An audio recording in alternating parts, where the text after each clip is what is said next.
விஜயை நம்பி தோற்று விட்டேன். தேர்தலுக்கு முன்பே கதறி அழுத செங்கோட்டையன். என்ன நடந்தது? கோபிச்செட்டிப்பாளையத்தில் 8 முறை வெற்றி பெற்ற செங்கோட்டையனுக்கு விழுந்த மரண அடி. பெரும் பரபரப்பு.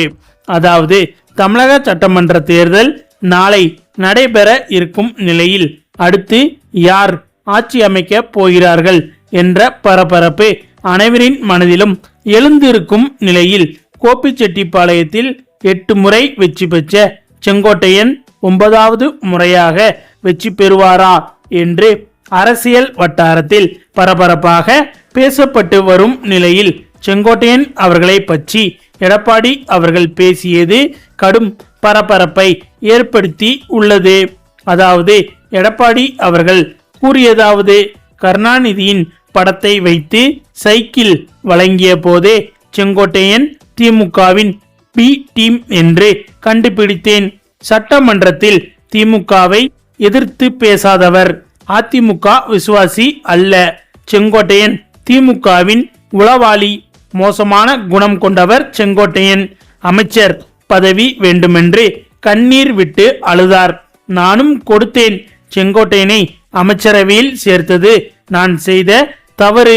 அதிமுகவை உடைக்க திமுகவுடன் இணைந்து செயல்பட்டவர்தான் செங்கோட்டையன். 30 ஏக்கரில் கல்லூரி கட்டியது எப்படி? வயதுக்கு ஏற்றபடி பேச வேண்டும்.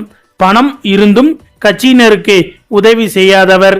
பணம் இருப்பவர்களிடம் மட்டும் நட்பு பாராட்டும் செங்கோட்டையன். ஒரு காலத்தில் நெருங்கிய நண்பராக இருந்தவர் செங்கோட்டையன். ஆனால் அது நீடிக்கவில்லை. அமைச்சர் பதவி கிடைக்கவில்லை என்பதற்காக கண்ணீர் விட்டவர். நீ தரவில்லை என்றால் எனக்கு யார் தருவார்கள் என என்னிடம் கண்ணீர் வடித்தார். இதுவரைக்கும் பேசாமல் இருந்தேன். அவர் தானாக எம்எல்ஏ ஆகவில்லை.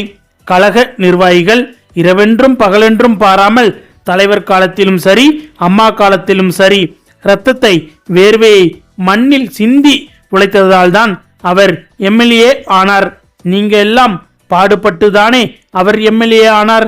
ஆனா சுயநலம், திமிர், அகந்தை, அதனால அவரை வெளியேற்ற வேண்டிய சூழ்நிலை ஏற்பட்டது. கட்சிக்கு கட்டுப்பாடு தேவையில்லையா? கட்சி கட்டுப்பாட்டை மீறினால் யாராக இருந்தாலும் அம்மா இருக்கிற காலத்திலும் சரி தலைவர் இருக்கிற காலத்திலும் சரி அதை தொடர்ந்து அதிமுக கடைபிடித்தது. இந்த கோபிச்செட்டிப்பாளையம் நகரத்தில் ஒருத்தர் கூட எனக்கு அடையாளம் தெரியாது. அப்படி வைத்திருந்தார் செங்கோட்டையன். அப்படி ஒரு மோசமான குணம் படைத்தவர். ஒரு நல்ல சட்டை போட்டுக்கிட்டு போனா அவருக்கு பொறுக்காது. கஷ்டப்பட்டு நீங்க உழைத்து சம்பாதிச்சு அதுல வாங்கின சட்டையை போட்டுக்கிட்டு போனா கூட பொறுக்காத ஆளு. நாட்டுக்கு தேவையா? அவர் இருக்கின்ற வரை யாராவது நிம்மதியாக வாழ முடிந்ததா? இந்த பகுதியில் இருக்கிற சிந்து ரவிச்சந்திரனை ஓரங்கட்டி அனுப்பிவிட்டார். அப்புறம் டிஸ்ட்ரிக்ட் சேர்மன் திரு கந்தசாமி, பாவம் டிஸ்ட்ரிக்ட் சேர்மன் கட்சியை விட்டு போறாங்கன்னா இவரு எப்படிப்பட்டவராக இருப்பார்? அவ்வளவு கீழ்த்தரமாக பேசக்கூடிய மனிதர் இந்த செங்கோட்டையன். ஒரு காலத்தில் நல்ல நண்பராக இருந்தவர். ஆனால் அந்த நட்பு நீடிக்கவில்லை. அமைச்சர் பதவி கிடைக்கவில்லை என்பதற்காக கண்ணீர் விட்டவர். நான் கொடுத்தேன். அவரை அமைச்சரவையில் சேர்த்தது நான் செய்த தவறு. அதிமுகவை உடைக்க திமுகவுடன் இணைந்து செயல்பட்டவர்தான் செங்கோட்டையன் எனவும் எடப்பாடி தெரிவித்து இருக்கிறார் என்பது குறிப்பிடத்தக்கது.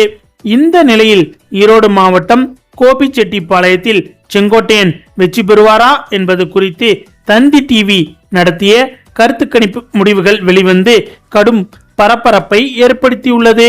அதாவது தந்தி டிவி சார்பில் மார்ச் 29ஆம் தேதி முதல் ஏப்ரல் 17ஆம் தேதி வரை தமிழகத்தில் கருத்து கணிப்புகள் நடத்தப்பட்டன. இதன் முடிவுகள் நேற்று வெளியானது. இதில் திமுக கூட்டணி 98 இடங்களிலும் அதிமுக கூட்டணி 91 இடங்களிலும் வெல்லுமாம். 47 தொகுதியில் கடும் போட்டி நிலவும் என்றும் இந்த 47 தொகுதிகளின் வெற்றியை பொறுத்தே யார் ஆட்சி அமைப்பார்கள் என தெரிய வரும் என கூறப்பட்டுள்ளது. மேலும் விஐபி தொகுதி நிலவரம் என்ற அடிப்படையில் கோபிச்செட்டிப்பாளையம் தொகுதியில் திமுக சார்பில் நல்ல சிவம், அதிமுக சார்பில் விபி பிரபு, நான் தமிழர் கட்சி சார்பில் சீதாலட்சுமி, தாவேகா சார்பில் செங்கோட்டையன் ஆகியோர் போட்டியிடுகிறார்கள். கோபியில் திமுகவுக்கு 39 முதல் 45% பேரும், அதிமுகவுக்கு 29% முதல் 35% பேரும், நாம் தமிழர் கட்சிக்கு 1 முதல் 6% பேரும் ஆதரவு தெரிவித்திருக்கிறார்கள். அதேபோல் இந்த தொகுதியில் 8 முறை வெற்றி பெற்ற செங்கோட்டையனுக்கு 18% முதல் 24% தான் வாக்குகள் கிடைக்கும் என்றும், குறிப்பாக செங்கோட்டையன் இந்த தேர்தலில் தோல்வி அடைவார் என்றும், அதோடு அவருக்கு 3வது இடம்தான் கிடைக்கும் என்றும் கருத்து கணிப்பு முடிவில் தெரிய வந்துள்ளது என்பதே குறிப்பிடத்தக்கது. இந்த தொகுதியில் திமுக, அதிமுக, தாவேகா ஆகியோருக்கு இடையே கடும் போட்டி நிலவுகிறது. இந்த தொகுதியில் திமுகவால் எப்படி வெல்ல முடியும் என்றால், அதிமுகவின் வாக்குகளை செங்கோட்டையன் தனக்கு சாதகமாக பிரிப்பதால் திமுக வெற்றி பெற்றுவிடும். அதேபோல் அதிமுக ஜெயிக்க வேண்டும் என்றால் செங்கோட்டையன் ஜெயிக்கவே கூடாது என திமுகவின் வாக்குகளையும் இழுத்து செங்கோட்டையனுக்கு ஓட்டு போட விடாமல் செய்தால் அதிமுக வெற்றி பெற வாய்ப்பிருக்கிறது. ஆனால் அப்படி நடக்கவே வாய்ப்பில்லை என்பது குறிப்பிடத்தக்கது. மேலும் இந்த தொகுதியின் தேர்தல் வரலாற்றில் KA செங்கோட்டையன் அவர்கள் இதுவரை 8 முறை வெற்றி பெற்று சாதனை படைத்திருக்கிறார். 1980 முதல் 2021 வரை 1996 தவிர அவர் போட்டியிட்ட அனைத்து தேர்தல்களிலும் வெற்றி பெற்று இந்த தொகுதியை அதிமுகவின் அசைக்க முடியாத கோட்டையாக மாற்றியிருந்தார். ஆனால் இந்த தேர்தலில் திமுகவின் கோட்டையாக இந்த தொகுதி மாறப்போகிறது என்பதை ஆணித்தரமாக சொல்லிவிடலாம். கடந்த 2021 தேர்தலில் அதிமுக சார்பாக போட்டியிட்ட KA செங்கோட்டையன் 1,08,608 வாக்குகள் பெற்று வெற்றி பெற்றார். இவரை எதிர்த்து போட்டியிட்ட திமுக வேட்பாளர் GV மணிமாறன் 80,045 வாக்குகள் பெற்று 2ஆம் இடம் பிடித்தார். அதேபோல் 2016 தேர்தலில் காங்கிரஸ் வேட்பாளர் SV சரவணனை சுமார் 11,223 வாக்குகள் வித்தியாசத்தில் வீழ்த்தி KA செங்கோட்டையன் வெற்றி பெற்றார். மேலும் 2011 தேர்தல் அதிமுக அலை வீசிய இந்த தேர்தலில் செங்கோட்டையன் அவர்கள் மிகப்பெரிய வாக்கு வித்தியாசத்தில் வெற்றி பெற்றார். அதே சமயம் 2006 தேர்தலில் வெற்றி பெற்று திமுக ஆட்சியை கைப்பற்றிய போதும் கோபிச்செட்டிப்பாளையத்தில் செங்கோட்டையன் தனது வெற்றியை தக்க வைத்துக் கொண்டார் என்பது குறிப்பிடத்தக்கது. அதோடு 1996 வருட தேர்தலில் மாநிலம் முழுவதும் வீசிய திமுக அலையில் அதிமுக படு தோல்வியை சந்தித்தது. இந்த தேர்தலில் கோபிச்செட்டிப்பாளையத்தில் போட்டியிட்ட செங்கோட்டையனும் தோல்வியடைந்தார். மேலும் செங்கோட்டையன் தோல்வியுற்ற ஒரே தேர்தல் இதுவாகும் என்பது குறிப்பிடத்தக்கது. இந்த நிலையில் இந்த வருட தேர்தலில் தாவேகா சார்பாக களமிறங்கும் செங்கோட்டையன் தோல்வி அடைவதோடு 3வது இடத்தை தான் பிடிப்பார் என்று வெளிவந்துள்ள கருத்து கணிப்பு முடிவுகள் செங்கோட்டையன் அவர்களை கடும் அதிர்ச்சி அடைய வைத்திருக்கிறது.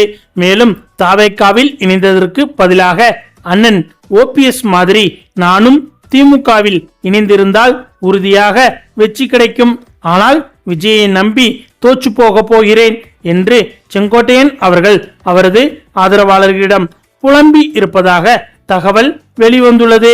ஓகே ஃப்ரெண்ட்ஸ், கோபிச்செட்டிப்பாளையம் தொகுதியில் செங்கோட்டையன் 9வது முறையாக வெற்றி பெறுவாரா இல்லையா என்பது பற்றி உங்களுடைய கருத்துக்களையும் மறக்காமல் கமெண்ட்ல சொல்லுங்க. மேலும் இந்த வீடியோ பிடிச்சிருந்தா லைக் பண்ணுங்க, ஷேர் பண்ணுங்க, நம்ம சேனலை மறக்காம சப்ஸ்கிரைப் பண்ணுங்க. தேங்க்ஸ் ஃபார் வாட்சிங்.